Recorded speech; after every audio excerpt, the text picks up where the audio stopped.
Hello, welcome to Web of Stories. My name is Melinda and it's Friday, which means it is 5 on Friday time. So 5 on Friday is a series started by Suey at Suey's Book Banner, where we take every Friday, we make a themed list of 5 books or authors or bookish things or something. And we present them to you. Suey's taking a little bit of a break of it right now. That is fine. She'll be back. I do this not every week, but that's fine too. But I am doing it this week. And when you see Suey's videos, they're all nicely organized, nicely edited. You can tell she put a lot of work into it. I set a timer for 5 minutes and try to get it all done in 5 minutes without any editing. So here we go. Today I have 5 authors for you. And these are 5 authors that I want to read to zero, which means I want to read everything that they've written.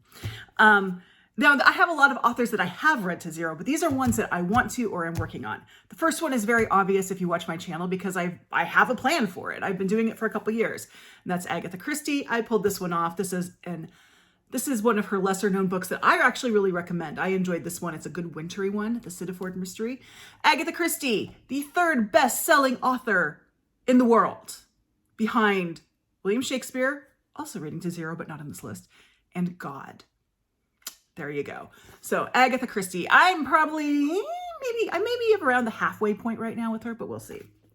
The next 2 I have talked about, and I have said that I'm working on it, so this should not be news to anybody who watches my channel, but Louise Erdrich, this is my favorite book of hers, The Sentence. I know, spicy take, but I loved it. People either like it or don't. I shouldn't say it's spicy. It's not a book for everybody, but it was a book for me.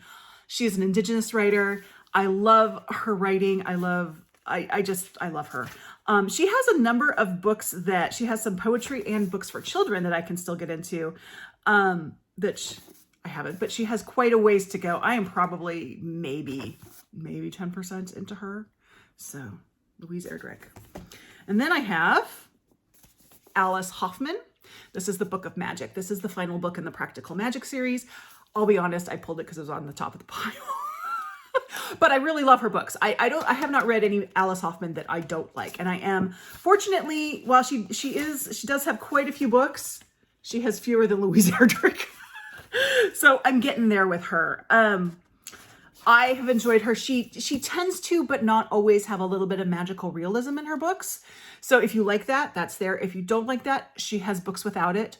So there's still some Alice Hoffman there for you, but lovely writing. She has a book coming out this month in September, which might be sitting in my mailbox right now, but that's an issue. Her new book is Anne Frank inspired. So Alice Hoffman. Okay. And then also should not be a surprise if you've ever watched my channel, because this is my all-time favorite book, Mink River by Brian Doyle. And I recently read the follow-up to this book, which is called The Plover, which I thought I would like, but not love. And I loved it. So now I need to read everything, Brian Doyle has written, and he's written a lot, not as much.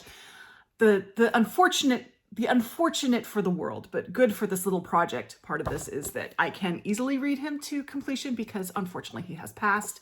So there's no more Brian Doyle coming out, whereas Louise Erdrich and Alice Hoffman are still writing. But the world suffered a great loss when he passed. I love this book. I love Brian Doyle. He is such a gift. Such a gift. Okay. I have 2 minutes, which is good because I can talk about this one. And this one, you're going to be like, really? But yes, I've only read 3 books by this author, and they've all been 5 stars. And like Brian Doyle, he's no longer with us, so I can read him to completion.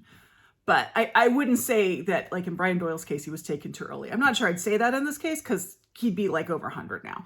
I also know that I won't be able to read all his books to zero, but I'll get to that. And this author is John Steinbeck. So I have read Travels with Charlie, fantastic on audio, by the way, as Gary Sinise narrates it. This is East of Eden. Oh, so good.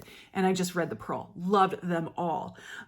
So he's got quite a few books for me to read, and I'm looking forward to really diving into him. But why won't I ever be able to read him to zero?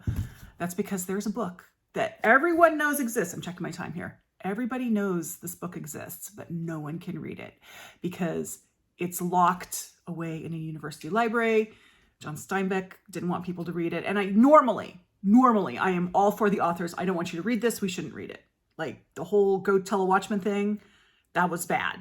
I shouldn't have happened. But in this case I want it because in his early days, John Steinbeck wrote a werewolf novel, and I want to read it. I so want, and I will never be able to. I will always know that it's there, and I'll never be able to read it. So, gosh darn it. Anyway, that's number 5, John Steinbeck, with 20 seconds left to go. So there you go. Those are 5 authors that I am working on and planning to read to 0. And looking forward to the experience in doing so, or almost to 0 in Steinbeck's case. Please let me know down below if there is an author you want to read to 0 and who it is. I would love to hear it. Like, subscribe, join my Discord, and I'll see you in the next video. Bye-bye.